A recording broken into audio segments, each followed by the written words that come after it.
why do you crave what you hate? Why do you prefer pessimistic thoughts? Why do you tend to gravitate toward that? Or self-pity? Why you like that? Why do you like to say stuff, real horrible stuff about yourself that you would fight somebody else if they said it to one of your friends? Why do you crave that? Why do you feed yourself that? Feed yourself that. I always like to point out when we're talking about your phone is your Pharaoh, that most of the stuff that you're doing is called a feed. And have you noticed it doesn't really fill you? How many of you got off Instagram or Facebook one night this week and said, God, I just feel so fresh. I feel so ready for what's next. You know what? My faith in humanity is restored just seeing the comments of those who the Lord has appointed to speak into my life. Garlic, onions, leeks. This is delicious. Listen, man, it's like it was in Egypt. They gave them bricks with no straw. That's what these social media apps are designed to do to us, to starve us and to keep us coming. Y'all better watch the documentary on Netflix. This crap is real. And it doesn't fill you. Your appetite for the wrong things is insatiable. And yet some of the stuff you crave isn't bad. It's just where are you going to go to get it? That's what I love. That's what I love about God, is that he's got what I really want. So let me ask you a question. Why would you run to Pharaoh to beg for something that your father can freely give you? I don't want this to be a negative sermon. Let me preach for a few minutes about your father's fridge, all right? Let me preach for a few months. We're talking about comfort food. So let's go all the way forward a few centuries when a rabbi named Jesus showed up and started teaching. And he said, let me tell you what the kingdom of God is like. The kingdom of God is like, it's like a man who has 100 sheep, lost one, went after the one. It's like a woman who had 10 coins, lost one, went after the one. Or if you didn't get that, it's like a man who had 2 sons. Lost one. The one said, I'm going to take my inheritance. And the Bible says in Luke 15, God, I love how the Bible just goes together. It's like a great meal where all of the dishes complement each other. And I was thinking about the famine that they felt in the wilderness. And then I thought about this younger son in Luke 15. You know him as the prodigal son. You might have heard about him. He gets blamed for a lot of stuff. He went out and took his father's money and wasted it. He took what he could have invested and wasted it. And some of us have done that. We've wasted time. We've wasted thoughts. We've wasted energy. We've wasted intellect. We've wasted passions. We've wasted desires. We have craved inordinate things. That's what the word means in Numbers 11:4. It means to crave an inordinate thing with an indiscriminate leaning on your senses. Just eating anything. And that's what happened to the son who left his father's house. I want to read this to you and see if this is how you've been feeling lately. The Lord told me that we are feeling the famine. And it's not even just an economic thing, because you might be like, well, my job's fine.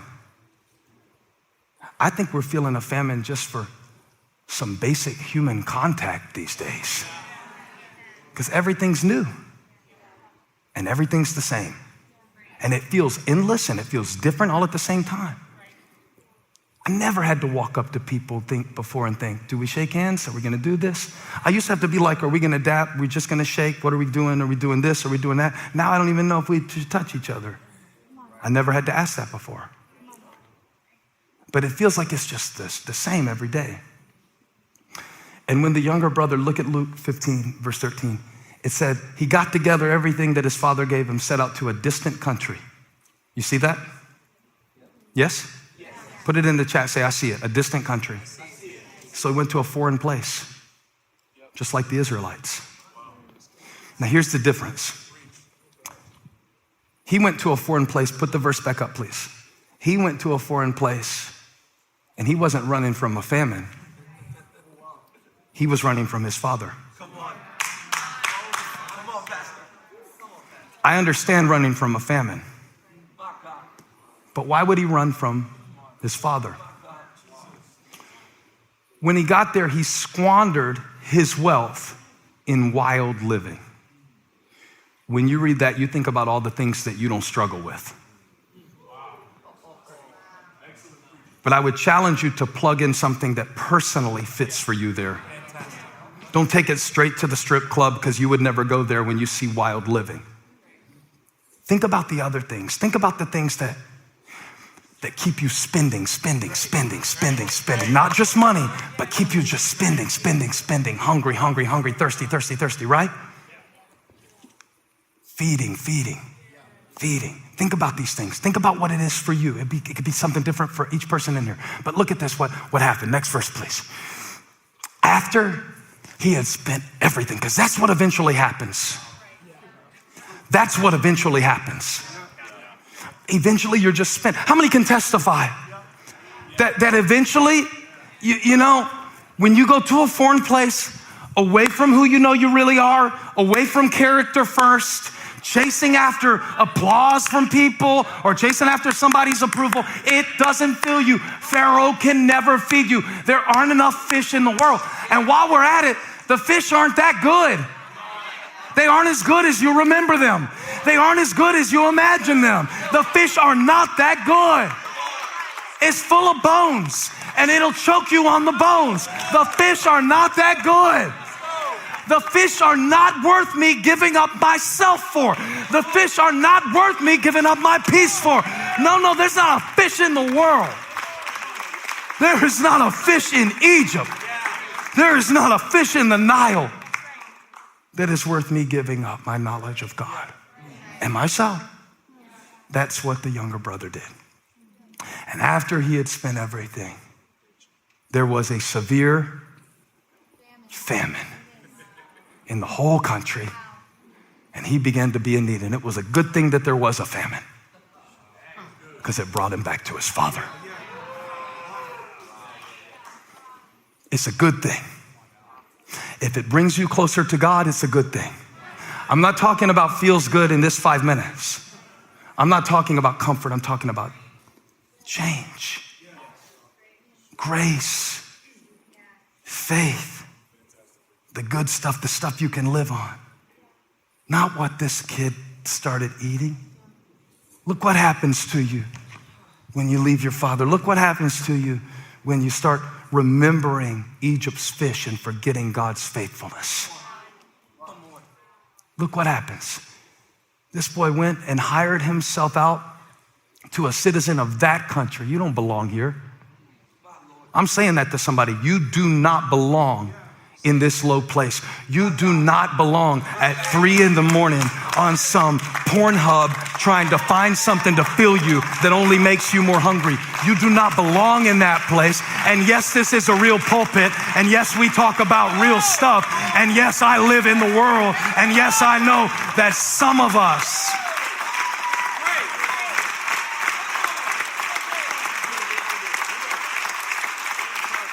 I'm not yelling at you. I'm pleading with you. Don't let a craving kill you. You want acceptance, good. You want joy, good. You want life, good. You want more, good. The problem with most Christians isn't that we want too much, we don't want enough. We'll settle for fish. God wants to give us fruit. We'll settle for a high when God wants us to be seated above all the noise of this world. I'm telling you what I found out the hard way. The boy didn't want enough. He just wanted his share of the inheritance. And look where it left him. Look where it leaves you. This is why we've been feeling weak. This is why, not because of something going on externally. No. The Bible says that he looked at the pigs that he was feeding, verse 16. And he longed to fill his stomach with the pods that the pigs were eating. Comfort food. Eating something that was fit for an animal. Have you been doing that? Thoughts that you telling yourself, things you've been believing, lies you've been going to, just to feel full for 5 minutes. And then he had a moment of realization. And I love it because he came, verse 17, to his senses. And he said to himself, my father's fridge is full. I just paraphrased that. I like the way that sounded. Put it right there in the chat. Say it with your mouth out loud. My father's fridge is full. Say it again. My father's fridge is full. Say it again out loud. My father's fridge is full. Multitask. While you're typing it, say it. My father's fridge is full. Look at the person on the couch next to you and brag about it. Look at him and say, my father's fridge is full. And tell somebody else that you've been going to that's been abusing you, your fish are not that delicious. My father's fridge is full. And tell every Pharaoh that keeps you in chains of ways of believing and behaving and living and thinking and hurting and bleeding and starving. My father's fridge is full. Goodbye, Pharaoh. I got a father. Goodbye, pigs. I got a father. It's full. It's full. He's got all the comfort you need. He's got all the joy. You haven't been needing the wrong things. You've been getting them from the wrong place.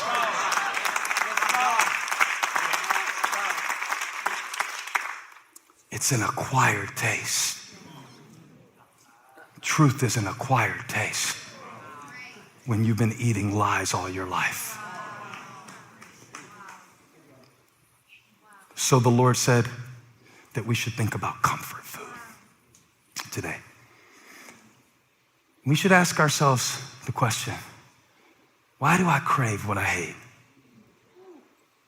And what would be a better way to get it? You know, like practically, like there is a better way inside of God to get this done. For everything that's destroying your life, I want you to realize that your Father has it.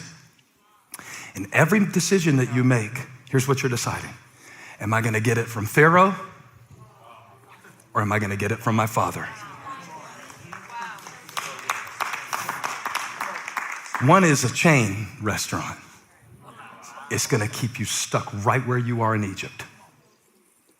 But the other one, if the Son makes you free, you will be free indeed. And the key to everything I'm trying to teach you is in Numbers chapter 11, verse 4. When the Israelites craved the meat of Egypt, it all started, look at this, because the rabble that was with them. And you may ask me, Pastor Furtick, I know what rabble is, but just for the other people who don't study their Bibles as much, what exactly do you mean by rabble? When I show you this, you're gonna understand. Listen to me by the Spirit of God. I'm not playing with your emotions here. I'm telling you what God showed me. When you see what the rabble was, you will begin to understand why you've been craving things that you hate, that destroy you. When the Israelites left Egypt, they had to do it in a hurry. They did it in the middle of the night. And some of your life has been like that. You've just been trying to stay.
one step ahead of something really bad, right?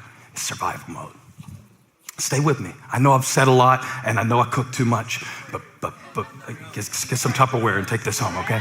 Get some Tupperware. Yeah, Tupperware anointing. I got a Tupperware anointing. Yeah. Now, what is it? Exodus 12? Is it 37? It describes it. 38?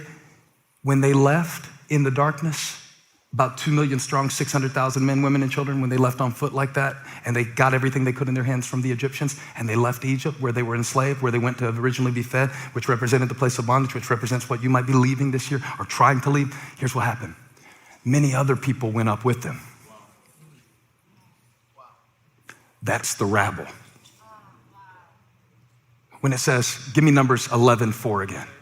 When it says, the rabble with them began to crave other food, it's the Egyptians that left with them that were not one of them. So when you left Egypt, all of Egypt didn't leave you. I'm not talking about people. I'm talking about perspectives, patterns. I'm talking about the things that went with you. You're in Christ. You're a new creation. But don't be alarmed when some of the old cravings are still there. That's the rabble. And God said that the first step to receiving, this is what I'm going to teach about for the next few weeks. Are you ready? I'm going to pick this up next week. But we're going to talk about having room to receive in your life. Room, everybody put that in all caps in the chat. I feel like it's our series for the new year.